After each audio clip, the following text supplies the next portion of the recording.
This is Kendra. And this is Brianna. Welcome to Camp Comparisons, where she's in one camp and I'm in the other. Don't forget that we spoil this entire season and this entire book multiple times every episode. But if we talk about other books if we talk about other books, we'll give an extra warning. I don't think I have any news or updates or any random ramblings to do, so I think we just go straight on to the recap. Okay, so last episode, we started episode 3 of the TV series. Percy saw the Oracle. They had the selection ceremony, and then Luke gave him the shoes. Right. And that's pretty much as far as we covered. And when you recap it, it really seems like, how did you take an hour to talk about that? But we had a lot to say. We did. And plus, we had a new person with us, and so he had some things to say, which he had... Oh! Spoiler warning, skip ahead a minute and a half to avoid spoilers about book 2. He had great things to say, and I actually do have something that I want to say about last episode. Oh, good. I would like to point out that Sean was right, and we were wrong on something. How exciting is that? Sean, it's exciting for Sean, at least. So we were we were all not entirely sure. What happened with Clarice's quest? Okay, so this is going to be on Sea of Monsters. But we were talking about Clarice. We were wondering about the selection ceremony and how did Clarice select her people? And there was that whole question and confusion about did the people go with her die? What happened to them? So what happened here? I'm just going to give a quick briefing. Basically, we do not see her pick at all because she goes off to the Oracle, and that's the last we see of her. And then he goes and wanders to the ocean and is met by Hermes and told, you have to go. Here's your stuff. You're going right now. I packed for you. Oh, here's Annabeth and Tyson. They're going. And he was like, what? So he goes off. So he never even sees Clarice pick, right? That's why we don't have any clue how it works. And then when they bump into her on that boat thing. I must be thinking of the Sea of Monsters movie then. Yeah. Because we definitely have a selection ceremony for the Sea of Monsters movie. For Clarice, yeah. In that one, he says... In the book, then when he sees her, he says, "Where are your cabin mates? You were allowed to take 2 friends with you, weren't you?" And Clarice says, "They didn't, ... I let them stay behind to protect the camp." And then he says, "You mean even the people in your own cabin wouldn't help you?" And then her replies, "Shut up. Shut up something." I forget what she calls him, something. Some mean name. Probably not seaweed brain, though. More no, it's kelp head. But my whole point was just to clarify last episode. Sean was right. Okay, good. But we are going to go now back to this episode. And we start by Thalia's tree. Thalia's tree. the Zeus's daughter's tree. Okay, so you see Annabeth say looking goodbye at to the tree, yeah. And then we have that conversation with Percy and Grover, because Percy doesn't know what's happening in the beginning. Yeah, so then Grover explains how Thalia basically sacrificed herself to save her friends, and then at the last minute Zeus turned her into a tree. And then Percy's the most powerful being in the universe. His best idea was the tree. Honestly, and then Annabeth shows up. And Annabeth takes instantly offense as she's like, she was super brave. And I'm like, does she not realize he was insulting Zeus? Really, Zeus? You're so powerful and you turn her into a tree, that's all you could do. And she comes up also a gift. So, okay. I know that Percy's just being funny, but trees live very long. And I don't think she maybe had enough life force in her to turn her into something. Oh, that's right, because the only reason alive, because she was about to die. So that was the best he could do, maybe. Yeah, just based on life force, and he also gave it as a gift to the camp to get to put up the magical borders. Yeah, so or maybe to strengthen the magical borders. Can forever be protecting this camp and stuff for sure. However, I don't think his question was to be funny as it was. I think he was really I know, what? How is but that? I'm just saying, I don't think it was that dumb. But I can see when you just learned about it 1 second ago, being wait, what? What? And then Annabeth, because she's still irritated at Percy. Just in general. Yeah. Just always irritated at Percy. Yeah. She's she met a hero's fate. She's the bravest demigod I've ever known. And then Percy's she met a pine cone's fate. Now that was rude. Yeah. Now, and it's funny because Percy is generally in the books, pretty good at compassion and understanding, but he also does sometimes stick his foot in his mouth. So I thought it was pretty on brand, like he did, especially because he's irritated at. Yeah. Like it was funny, rude. Yeah, normally, even in the first book, he tries to stay on Annabeth's good side, but at the beginning of this, he doesn't care about that because he doesn't like her. Yeah. And they've had 3 interactions, like we've already talked about, right? They've not interacted much. It's not like in the book. You're talking about specifically in the TV show. Like right now, he's like... Right, in the book, even from the beginning, because they become friends so quickly, he's always like, oh, I wanted to point this out, but I decided not to. I didn't want to make her mad. More careful with he her. Wants to... Yeah, because he wants her to like him. But right now, he does not care about that. He's like, I don't really like you very much. Yeah. That's why I chose you for this quest, so... And then I don't know if this is... How does Annabeth start out this quest like, I'm in charge, Seaweed Brain, you better listen to me and follow me in the books. Oh. Because in the TV show, like right here, she says, listen to everything I say and you'll be okay or whatever. And he's like... saying like that... Oh, they do say... I wanted to say they do say children of the big 3. They have one line. Did they? They have one line where Grover says that, or maybe Annabeth says, one of them says, children of the big 3... Zeus, Poseidon, and Hades are always in danger. Oh, interesting. They threw that line in. Yeah. Because they normally call them the forbidden children. But they used that one line one time. And I was like, hey, it's the big 3. In this end of this scene, and then on the bus, she very much acts like she's in charge. And I don't remember in the book her being that. I don't think But maybe she's just bossy in general, and they're just showing that. Yeah, I don't think it was like that so much. Okay. But also, I feel like book Percy would have less of a problem with Annabeth being in charge. Yeah. I just think he would. I think he would have been like, yeah, please, you're so smart. Let's do this. Please take charge. I don't know what I'm doing. And of course, this Percy is also, like, in the TV show, is also okay with not knowing what he's doing, as we except for later. When she says... However, he doesn't like Annabeth, so he doesn't want her to be in charge. Yes, it's a little different. He's like, does she think she's in charge? And then Grover's like, who do you think was going to... Grover knew that Annabeth was in charge. And my thought process would have been like, Percy was given the quest by the Oracle. Does that not automatically make him in charge? Right. In later quests, as the books progress, he's definitely in charge more and more. But he also looks to... I think they do a very good co-president. Yeah. Yeah, like they know each other's... They know their own weaknesses. Yeah. And therefore they can, like, lean on the other one when necessary, but...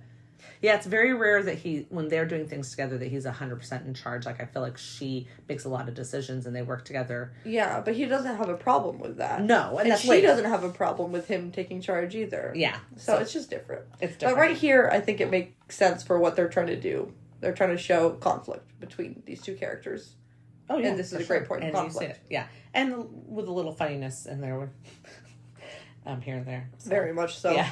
So we had talked about last week, we already talked about the scene that covers this in the book, because it was a weird mix of scenes. Because obviously in the book, they're outside with Chiron and Argus, the many-eyed person, on the hill. There's a bus there. Argus is going to take them, and Luke runs down with the shoes. So that's different. This one, they obviously get into a taxi cab. They don't show that. They just show them walking. Yeah. And then it switches to this voiceover of Grover talking about, like, the importances. Yeah, it's a sacred thing. You're in touch with the gods themselves, etc. Blah, blah, and blah, as he talks about the gods, or maybe as he says the word Olympus, I think you see Percy looking out the window and you see the reflection of the Empire State Building, like, right at that moment. Wow. And I was like, hey, that's funny, because that's where the gods live. Not that the TV show knows that yet, but we know that. See, I've watched this episode like 3 or 4 times, and I still can't remember what Grover's talking about in this scene. Like, it just, like, goes in one ear and out the other for me. I'm just like, blah, blah, blah. I know, I just rewatched He's making it so serious, and I'm just like, whatever, and I can't concentrate on his words at all. It's just like a transition. I know. Like, I just feel like what he's saying doesn't really matter. It just kind of lines up for the joke, the bathroom joke, where Percy says, this cannot be what sacred smells like. Yeah, and it's so perfect. It's just to, like, make that little montage of them getting on the bus not completely silent or whatever, like, but yeah, he just says that, like, being given a quest is, like, a serious matter. You are in communication with the gods directly, and quests have changed the course of all of human existence. Mm-hmm. They're not something to be taken lightly. That's what he's saying. Right. Exactly. And yeah, but it is it's pretty pointless. Like what he's saying is just it's just something to fill the time and which line is up why for I that just joke. can't. Yeah. Like, yeah. And then this is where you first see Percy is carrying the box of shoes, and this is where I go. Like, I tracked the shoes so closely this did last too. time, and I figured it out. Oh, I figured out how it all worked. Yeah, since we're not there, I guess we'll talk about it. Yeah, Because I only figured out where he handed Grover the shoes. I didn't figure out how he ended up with them on. Well, I did. Okay, good. So when you get there, you'll have to tell me, because I don't think I tracked it as quite as as you. But I don't remember if I mentioned this at all, or maybe I just feel like I need to talk about it a little bit more about on that last scene where Chiron is, saying goodbye to them at the hill. So not in the TV series, but in the book, he gives them. That's when he gives them the pen, right? We talked about this. I know we did, but he says that's a gift from your father, right? But then I was listening to other Percy Jackson podcasts and the newest Olympian, and Mike talks about how I guess maybe I guess in the Sea of Monsters movie there's a mention about it being Poseidon's pen or his sword, and he's like, it's not Poseidon's sword. Whatever. Anyways, the point is that it's not his sword. It's not his sword. It was Hercules' sword. I forget the story of whatever it's called. We learn about it in the Anaclusmos. I want to say in the 4th. We learn more about it in the later book. The 3rd. But it's got an actual... Zoe, because when we meet Zoe, we learn more about the sword. She has a big problem with the sword, and that's because of Hercules. Okay, yeah. But it is an actual Greek myth thing, right? Or is it just... Oh, no, it says it's... Well, I don't know. Maybe it is. Maybe it is, or maybe it isn't.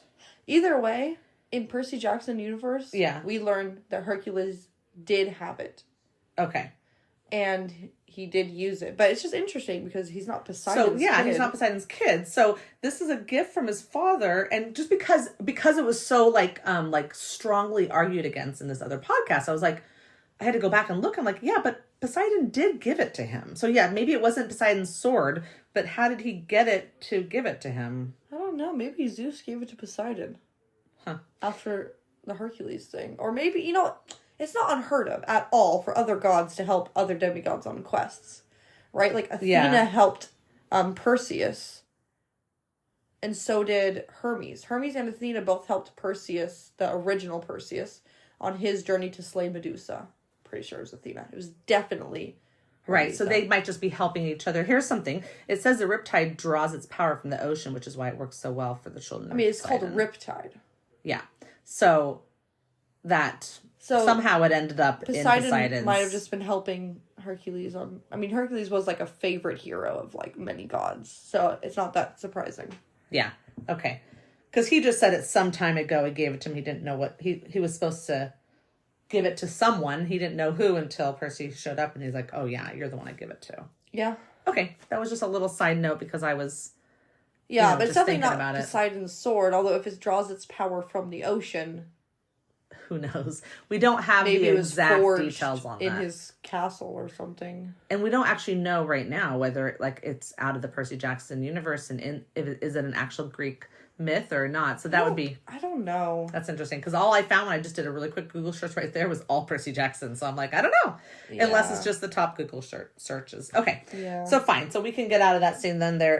They are on the taxi. They are going through New York. There's the talking from Grover. They arrive in New York. He's carrying his shoes, which still to this, I don't know what they want to keep reminding us. They have these shoes. They want to keep reminding us. They're a plot point. They're still here. And Percy's not smart enough to stick them in his backpack.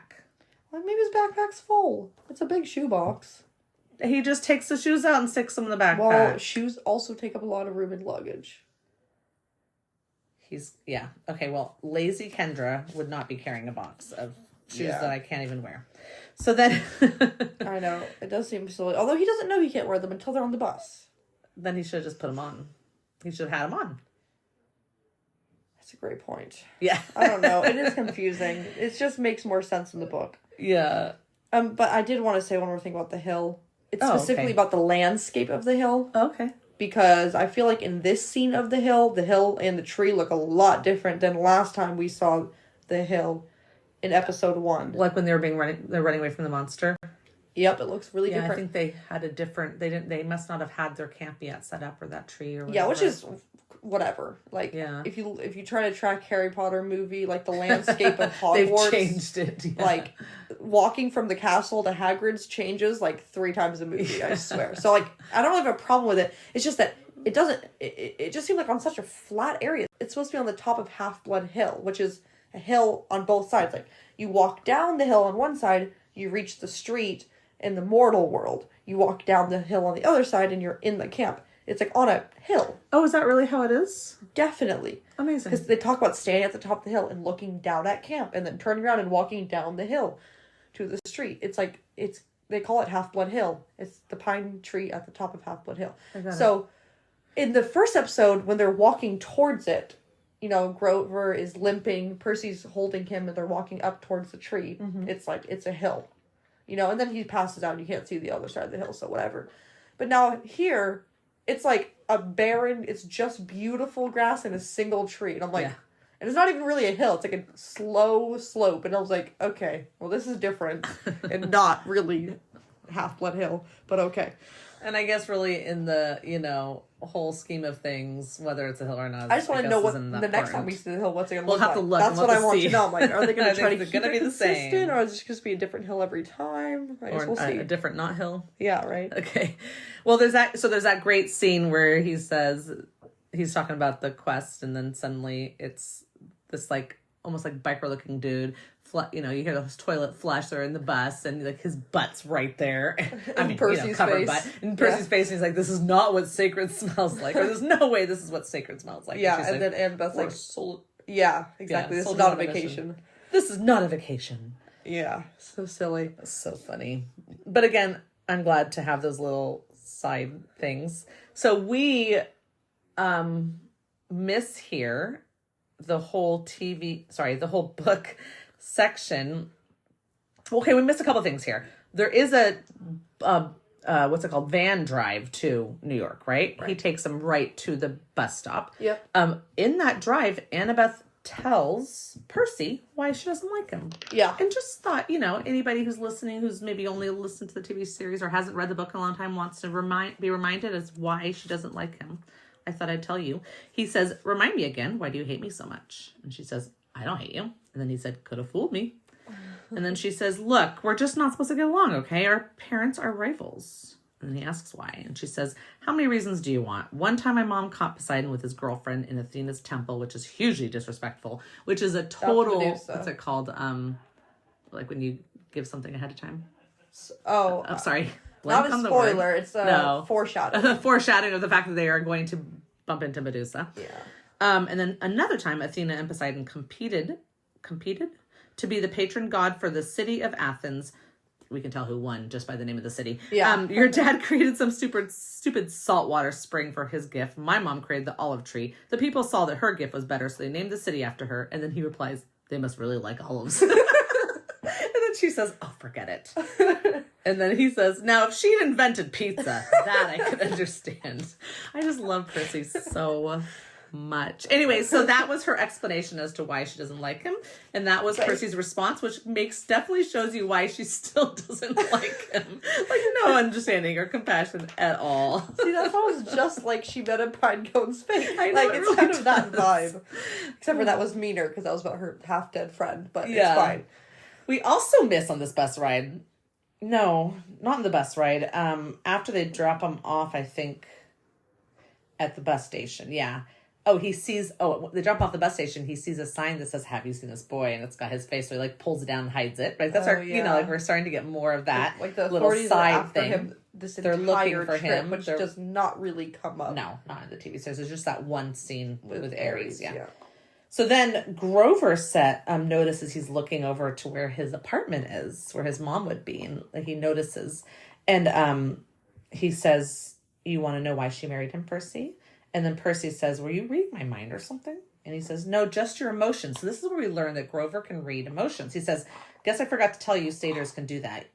And then he says, you were thinking about your mom and your stepdad, right? Now, we don't get any more than that. I mean, if I was Percy, I'd be like, what do you mean the satyrs could do that? Yeah. I'd be very curious. But Percy doesn't ask a lot of questions sometimes.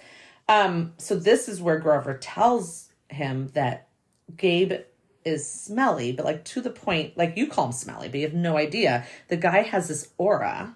Aura, yeah. I can smell him from here. I can smell traces of him on you, and you haven't been near him for a week. And Percy's like, oh, where's the nearest shower? Yeah. Yeah. And then he basically says he smells so repulsively human that he could mask the presence of any demigod. So he basically says she, somehow, we don't know how she figured this out. She can see through the mist. It's Sally, you know. Yeah. It's possible someone pointed out the way. I know. And said, like, this guy right here, like, you know. I always wonder. I saw him on a dating app. He's looking for someone. Just do it. This is the one that will hide him. I don't know, because it says right here, your mom stayed with him to protect you. She was a smart lady. She must have loved you a lot to put up with that guy, if that makes you feel any better. And he said it didn't, but that's okay. No. Yeah, so we missed kind of a little bit of data that we don't really get anywhere else. Yeah, that's it. So. But I did want to say, right along that line, Annabeth does say on the bus that, like, they stop right, and Annabeth's like, I'm going to go out and get snacks. And Percy's like, can't we all get out? Yeah. And she's like, no, you're going to stay there because the monsters can't smell you through that. And she points to the bathroom. She doesn't explain it very well. So she does say she does mention that, and we know it. But I feel like if she took the time to say, listen, Percy, so like this smell covers up your smell, and it will just be safer because your smell is more than my smell because you're, you know, like if she would just have explained it to him, maybe he wouldn't have. She's not in a good mood. No, she's not. But yeah, so that's like they do bring in that smell thing on how it can first like 1 second. So maybe then in, you know, I'm just saying that they could use that as a jumping off point in next season to bring up Gabe. Although once again, their relationship did not seem that awful. It's not the same, so I don't think. Yeah, so I don't know. It might just not happen. But we do still learn that monsters can smell you, and right? And they have that conversation about like. They can smell fear, and then Grover's like, that's bees. That's right. You're right. So we get between her saying that and Grover talking, we do get the idea that monsters can smell you. But and I wasn't ready to get to that yet, but that's fine. He explains it differently than I agree with, but that's fine.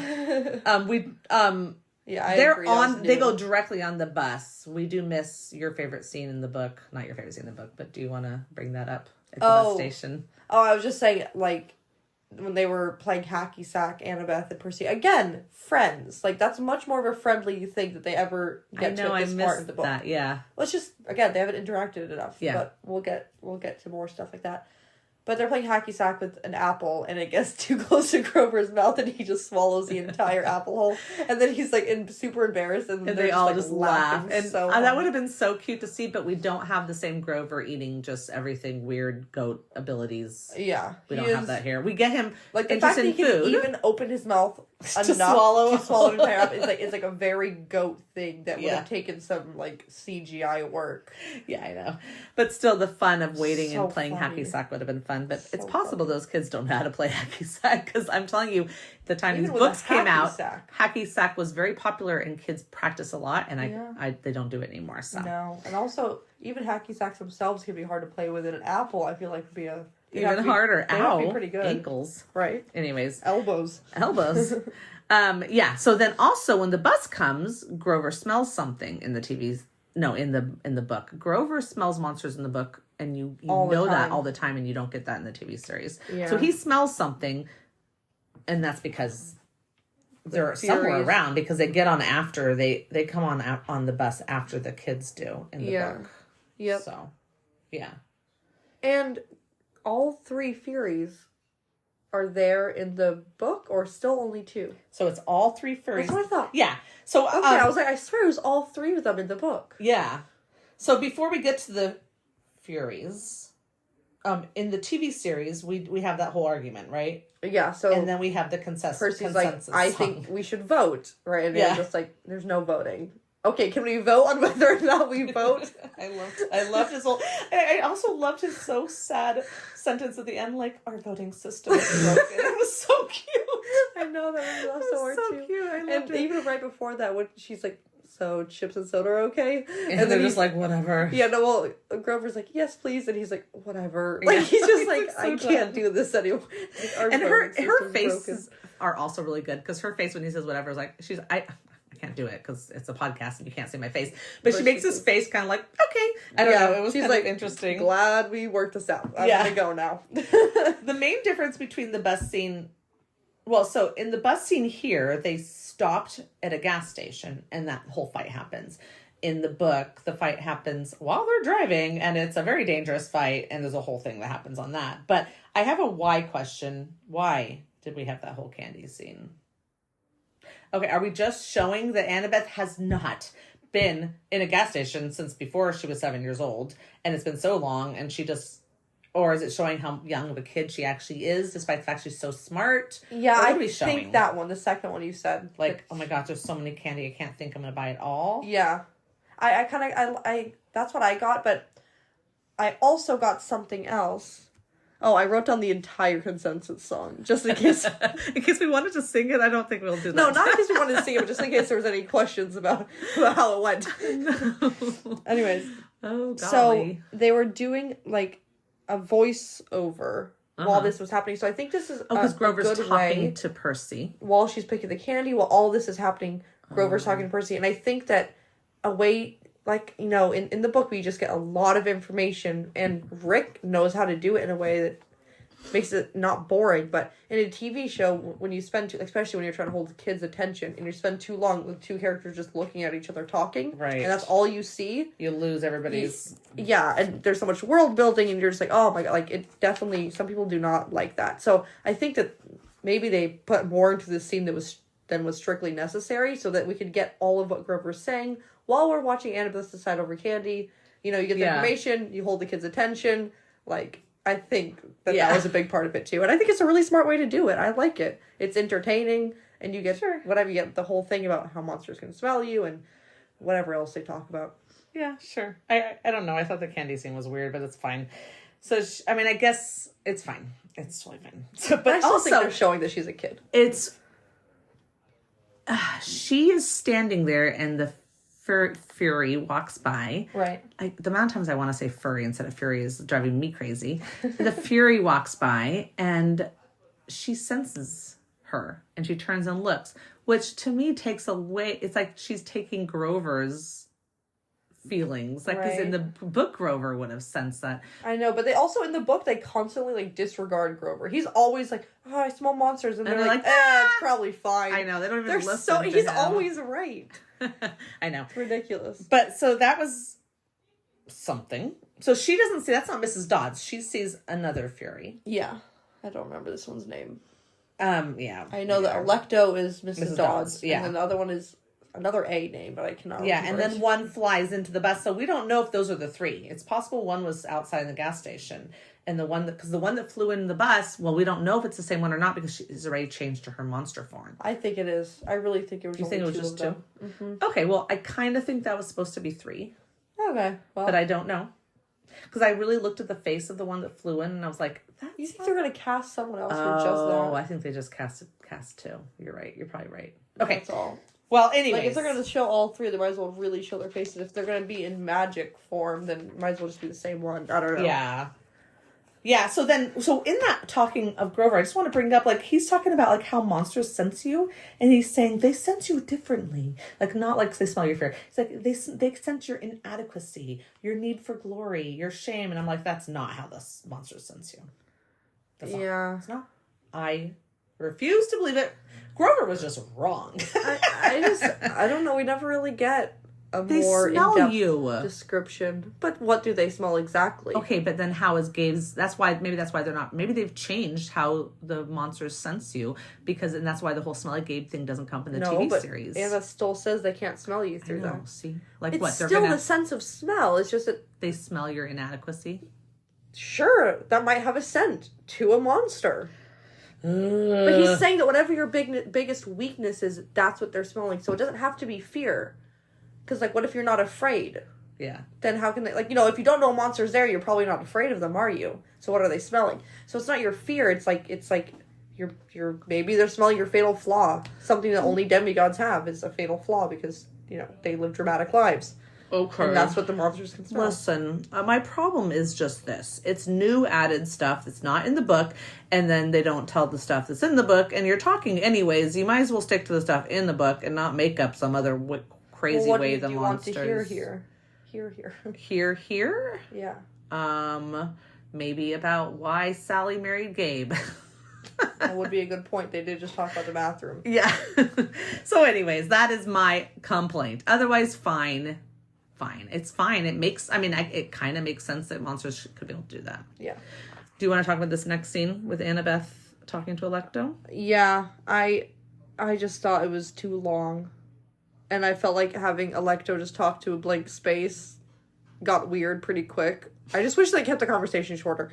And I know that they're trying to prove that, Annabeth isn't going to betray Percy. And that's great. No one had any doubt that Annabeth was going to betray but Percy. this comes up later as a point. It's a point that's supposed to get them together. It's some way that gets them to trust each other. Yeah, and I think that that's good. I just still think they could have been shorter. It could have been like, oh, hey, what's up?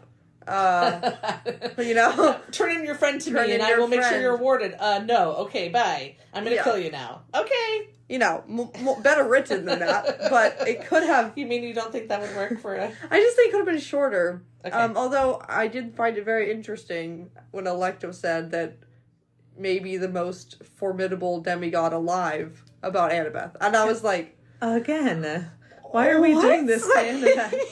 Since when? She's too much pressure for her. I know, but... That could have just been flatter, though, to get her to do as she wanted her. I know. I know. But still, they are really pushing this line of Annabeth being whatever she is, and I feel like it could explain her attitude a little bit more, because if you think about, like you said, so much pressure on her, maybe that is why she's so the way she is in the beginning here, is because she does feel all that pressure. Her character from the book. It's changing her character, and I don't like that. It is. I don't mind the changes so much, but when they change the character's innate... But then it changes back soon. Okay. After the... Well, still, no. It doesn't really, because they're still, I don't know, putting that there from the beginning to all the people who've not read the books. Yeah. I just couldn't believe Electro said that. I was like, wow, that's quite the title. The most formidable demigod alive. Yeah. I mean, she says perhaps, but still.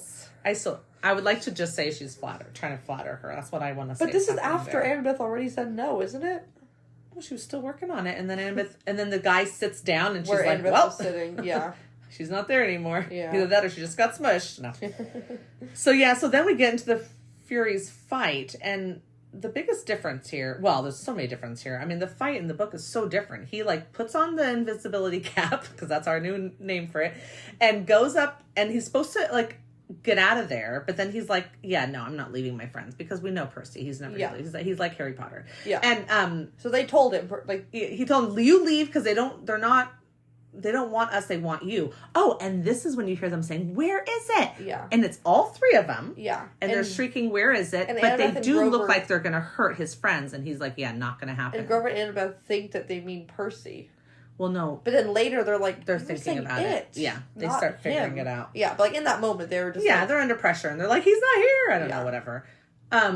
So then he does this thing where he causes the bus to go crazy, and then it's this whole crazy buses drive, and then whatever. That whole thing happens. While that's happening, which throws the Furies around and throws them off, he ends up killing two of the Furies. Yeah. Guess what? In the TV series, they have Annabeth kill one, and all he does is jump out the window. This is really reminding me of the Harry Potter movies, where they give Hermione everything, all of the good moves, all of the good lines. Ron doesn't get all anything. Of the good ideas, and Harry's the idiot, and Ron's the comedy relief. Comedic relief. And I'm just like, we might as well have just forgotten about the other two characters. Annabeth could have just, Hermione. Annabeth could have just done this whole thing by themselves.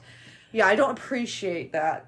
Yeah, because that's just not the story. Yeah. You want to have another story where also girl figure does all that stuff. That's great, but that's Percy's not this the main story. Character. It's Percy Jackson. He's a great fighter. Yes. And he has great instincts in battle and great And Annabeth is not supposed to be an most amazing formidable fighter.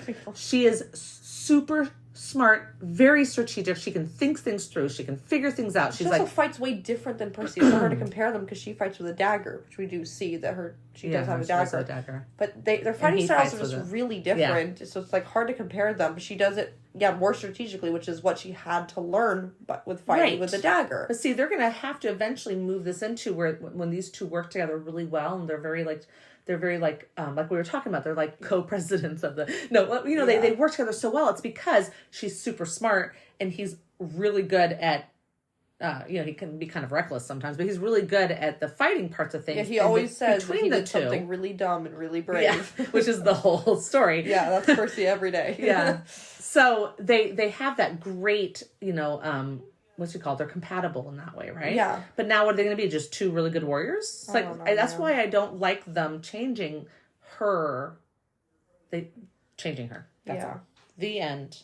The end. The podcast is over. I'm just joking. No, but so that they have this idea that they want to give the female characters more. But she's already got so much in the books. Like, I know. She is. People love Annabeth. I know. She's so important in the I books. totally agree. It is literally Percy Jackson and Annabeth. It really is. Yeah. They do such a good job, they didn't have to do that. So that's me. Yeah, I agree. But I'm just saying, I think it's definitely a thing that happens in TV shows and movies where they feel like they need to do that instead of just giving her own separate awesomeness that's separate from Percy's awesomeness and not making it so that, that they have to be in competition of who's better on screen or whatever. Yeah. Yeah, it's funny. In both scenes, though, they're like, go out the window. And in both scenes, it doesn't open. But in the TV series, they actually kick it open. That's how they get out. Or in the book, they don't. They get out, the bus explodes. Really way more worried in the TV show. Nope. They're way more worried in the book about the... Mortals? But the mortal police. And attracting too much attention. Yes, because they're 3 kids on the run. They do not want to draw more attention to themselves, especially with Percy already being blasted all over the news and stuff. They're way more cautious about stuff like that. We're here just kicking down a door and running off. I mean, a window and running off. They have no problem. They just do it. Problem with. Yeah, and that kind of ends the scenes. They jump out the window and ends the scene at that point. Yeah, and Percy hesitates. He's looking. He's hesitating. The other 2 are already out the window. And then he's like, let me grab one thing, the shoes. Isn't his backpack right there with all of their money? And all of their stuff? That irritated me so much. I'm like, because how the far apart is his shoebox from his backpack? They lose all their bags because they just have to go. They have to go and it blow. It's gonna blow. The bus is gonna blow up. Oh, yeah. Electo is still in it, but I don't think... Somehow they say something like she didn't die. I forget why they know that. I think they just said that it takes more than that to kill her. Yeah, a fury. Yeah, because it's just fire. Furies. Oh, sorry. I got you into that. Because it's just fire. It's not celestial bronze or some other kind of thing that's killing her. Yeah, she lives in hell. I think that she gets arrested fire. So, so they lose... That's how they lose their bags. But in this case, he grabs his box of shoes. Yeah. Which should have been right next to his backpack. It just drives me a little bit crazy. That's funny, and I didn't even think about it. I was just going to say the whole point at the end of that is that they now don't have their stuff. Right. They don't have their money. They don't have any nothing. Yeah. They also left in the book their ambrosia and nectar in their they left that behind. So then, in both cases, it now goes to a forest, both in the TV, and we get into chapter 11 right here in the book. Right. I did want to say one more thing on the bus is that you did get a moment, which is something that I was excited about for the TV show. You did get a moment where Percy and Annabeth and Grover, they're watching Electo walk towards them and you see, her big wings and stuff. And then you switch perspective and you see a mortal man be like, excuse me. Why are you just going this way, lady? Normal. Yeah. And so you do get that moment of seeing this is what the mortals see. This is how the mist works. Yeah. I thought that was really cool. Yeah. That's good. Thanks for bringing that up. Yeah. Yeah. Okay, good. So we have the forest? Yeah. And they're walking. What do you want to say about the forest? They're walking and Percy's saying, we need to call camp, which is a great moment to say we can't use phones, which they don't they don't say. But whatever. So, that's just never brought up. Yeah, they cannot use phones because in Rick's world, somehow, when a demigod uses a phone, it sends a signal and tells the monsters to say, which honestly is like just a perfect way to just not have cell phones, but at the same time, it's like saying technology doesn't work at Hogwarts. Yeah. You just gotta put it in there we just to like can't have cell phones. It makes things to the magical world. Yeah, we gotta just not have cell phones, because if we have cell phones, these kids are just gonna be staring at their phones all day like the ones now. Especially because this is the present day. Yeah, it's not mentioned why any of these children don't have phones on them. Especially going on a dangerous quest. But you do, I mean, Annabeth just says that, like, we're not going to call camp. Because her pride won't let her. Yeah. Mm-hmm. And Percy, I just love when she's like, being chosen for a quest is, like, really important or whatever. And if we're calling, like, we're basically telling them that they made a mistake. And Percy's like, I'm completely comfortable with that. Yeah. Percy doesn't even want to be on this quest, barely. He just wants to save his mom. But he's like, I'm pride totally, on that. I'm totally fine like, with it. Let's do it. We like literally just almost got killed by these monsters. We're walking in the middle of the forest. Oh, I love this. I love the line. Yeah. I didn't even know New Jersey had forests, and we found it or something, and that cracked me up because that is a nod to the fact that New Jersey does not have forests. Not really. And Rick writes this with this forest. Yeah. And so that was really a nod to like, yeah, sorry, there aren't any forests in New Jersey. Maybe in a magical world, you could cross like a magical boundary, boom, forests and Seder paths and funny hamburgers. Yeah, but yeah, that was funny. And then we get him talking about fine, then just call your mom, which shows him how ignorant he is in the whole idea. Like, listen, guys, listen, buddy, we don't have that kind of line to our parents, our godly parents. They don't work that way. Yeah, he says like, I'd call my dad, but the whole lifelong neglect thing. And again, does he not realize that no one has been saying that all the children there have lifelong neglect? I know, right? I mean, we know that Luke and Thalia found Annabeth.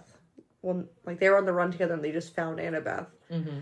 So what did he think she was doing? Like up in a hotel that her mom put her up in? Or like, no, she was roaming the streets homeless at 7. She ran away, yeah. At 7. Yeah. Fighting off monsters with, I don't know, she didn't even have a celestial weapon. I mean, celestial bronze. No. Celestial bronze? No, celestial, no, yeah, imperial gold. Okay, good. Just making sure I'm not mixing them up. Celestial bronze, imperial gold, yeah. Yeah, so it's just funny. But then he's like, when's the last time you heard from her? And Annabeth just keeps on tagging Grover and being like, Grover, can't you explain this? I know. And that's when we get the moment where Percy finds out that Grover was her protector first. Yeah. And he feels not great about that. Yeah, we don't find that out until when they're in the back of the I think in the back of the what's it called, semi-truck with the animals, the humane zoo. We learn a lot there. Yeah, we learn a lot there. I think that's also that's when he finds out that Grover was the one. So that's coming up, but it's not right now. Yeah, and that's also where we find out, or not find out, but that's also where Percy's like, come on, didn't Poseidon and Athena ever work together on anything? And then Annabeth's like, well, they did create the chariot together. And then he's like, see, can't we work together? And she's like, I guess so. I'm pretty sure that's that scene. Or that's the scene where she calls him a friend.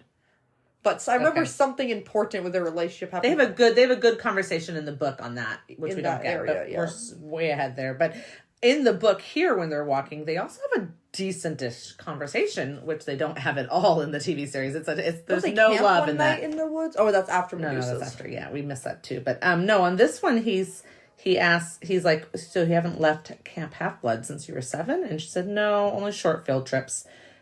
And then she says her dad's a history professor and that it didn't work out for her living at home and that Camp Half-Blood is a home.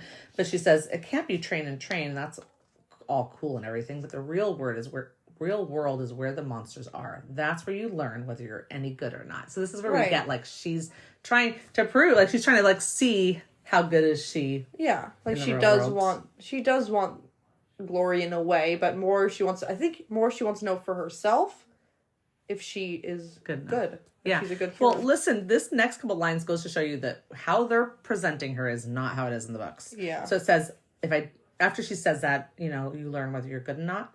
He says, if I didn't know better, I could have sworn I heard doubt in her voice. And then he says, because he hears the doubt and he is a nice guy. Yeah. He says, you're pretty good with that knife. And she says, you think so? Yeah. Annabeth is not going to be, she'd be like, I know. Yeah. And the TV show Annabeth would be like, Also, Percy I know. would have not said that to He her wouldn't have said that at this point. And then he says, anybody who can piggyback ride a Fury is okay with by me. Yeah. And then he says, I couldn't really see, but I thought she might have smiled. So there's like this little sweet moment here in the book that we don't get. And then Grover pulls out his reed pipes. Yeah, he's trying to like do a path song. Starts trying to do a Find a Path song, which is the what's it called, woodland magic that he has, which but he's we don't not very see good anywhere, at. and he's not really good at. Yes. And then next thing you know, he does something that sounds like Hillary Duff. Yeah. And instead of finding a path, Percy runs into a tree. So that's what's happening in the busy book. looking at Annabeth. Like checking if she smiled maybe, or or maybe he actually moved the tree when he was doing the reeds. I don't know. It doesn't really explain. No, but I don't think he moved a whole tree. I don't even think he could accidentally do that at this point. Oh, okay. Fine. I just think that was Percy, like, Running being kind of funny. like saying that was what happened because of Grover, but really he was just like, I don't know. Distracted. Who knows? Kind of not related. It is dark at this time. Oh, okay. Well, then, maybe it's not related Could be at that. all. See, we don't have it being dark in the movie. No, in the it's TV like series. Broad daylight. Yeah.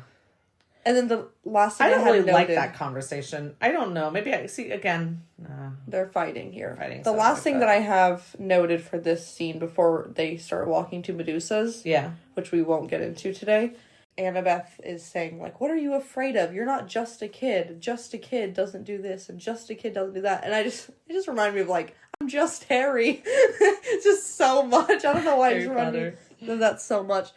But it is interesting because she says all that, but then at the end of the episode, you find out that that's not even what he was scared of. When he does finally answer the question of what were you scared of, it's, I'm scared that one of you is going to betray me. That's what he's scared of. So she's just misreading this completely. He's not scared of who he is. Like, that's what she's saying to him. Like, why are you so scared of who you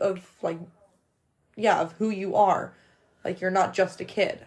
Well, when they finally have the conversation of what he's scared of, he says he's scared because he thinks one of them's going to betray him because the prophecy said so.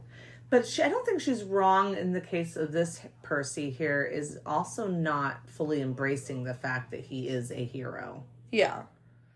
I guess, but that's just like not saying it. Because like Grover says, like, like later on in the episode, he's like, you've been picking fights with her, you've been picking fights with me, like, what is happening?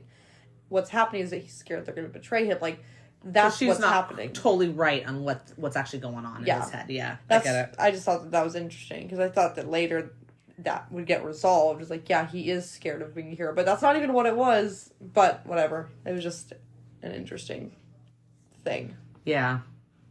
Okay, fair enough. I mean, we did kind of cover 4 scenes. They're not exciting scenes. The best of the best is coming up in this next section. It's like everything's going to happen. So much differences in the last part of this episode. Yep. That's going to need to be talked about. But I guess we'll end here. Plus, I have so much to say about the character of Medusa in Greek mythology itself, not even related we to may this. have we might have to have a little bit of a longer episode. Or we just split the last bits into 2 episodes. We'll just have to see. I guess we'll just pay attention to how we do it. But yeah, because there is so much to say about Medusa, and there's so much to say about... Yeah. It's so different, and so much happens, so we'll see how it goes. Okay. Well, when it comes to, like, any kind of questions that we've been asking, I don't actually... this whole section is sort of a bland section. So yeah, no. If you were in a gas station picking out candy, what candy would you choose? The nondescript one that is not a real brand name, or Big the Sweet Tarts that's right behind you, out of focus of the camera? You know, there was so much out of focus in camera there, and then there was one scene where suddenly all the candy was in perfect focus, and I saw everything, and I was like, did they mess that up and not realize it? No, because this big oof is like almost like they were like, let's make up one just so that we're not like promoting any candy or something. Yeah, but like in the background is like all the normal candies. It's such a silly. I don't know why. It's just makes me laugh. Well, if I were to choose a candy, it would probably be a peanut butter cup, but preferably not Reese's. Preferably some health food peanut butter cup. Sorry, I'm boring. That's. But fair. I love peanut butter cups. Probably not gonna find that at a gas station though. Well, sometimes they have a little healthy candy section. They do. Yeah. It's usually very small. Well, good luck. Find like a Justin's peanut butter cup. I there's these, oh my gosh, I wish I can't remember the candy brand right now because there's lots of brands that do gummies. Okay. But it's not Hasbro. It's a different one. But they had like these gummies. They're called like Gushers, but they weren't called Gushers. But it was a name like that. Okay. And when you would bite into the gummy, at the center of it was like a little explosion of like jelly, gelatin type stuff. Oh, and those were so great. I could only ever find them at the gas station that was next to where Sean used to live, that Wawa. Oh. And I would buy them, like, way too often, and I loved them. And I can never find them anywhere else. So I would hope that gas station carries those specific gummies that I can't remember the name of or the brand of. Yeah. You remember the days when I wouldn't let you eat any food coloring? Of course, I remember those days. Well, anyways. In those days, I would have gotten some salt and vinegar chips. That's probably what you would have ended up with. Okay. I would have gotten candy and salt and vinegar chips this time, too. I love me some salt and vinegar chips. Yeah, well, I stopped making you do that when you were like 15 or something, so. Something like that. So cool. I guess that's all we have. Okay, follow us on our Instagram. It's Camp Comparisons. And then we also have a Facebook page called Camp Comparisons Podcast. We will ask fun questions and give updates on when new episodes are coming out. And if you have longer thoughts or you want to tell us all of your favorite candies in order. The top 10. Yeah. You can email us at campcomparisons@gmail.com. Fun. And also, we would actually very much appreciate it if you're listening to our episodes on any of these systems. I guess I think all of them do. I know Spotify does. You just have to rate our podcasts. So if you can give us a rating, it'd be great. It actually helps so much when you rate a podcast. It helps put it up there higher and higher when people are searching. So if someone searches for Percy Jackson podcast, the more ratings you have, the higher it shows up. And so that will help people find us, and we'd really appreciate that. Yep. Yeah. And then don't forget to tell your friends also. If they're listening to Percy Jackson or reading Percy Jackson or watching the TV series, you can say, hey, if you want to talk about or listen to the differences and stuff, this podcast does it. Yep. And if you have friends who are just Disney fans, push Percy Jackson on them that way. Be like, you're a Disney friend? Great. Have you watched this new show on Disney Plus? And make them a Percy Jackson fan. And then tell them about our podcast. Good. Until next time. See you at camp. Bye. Bye.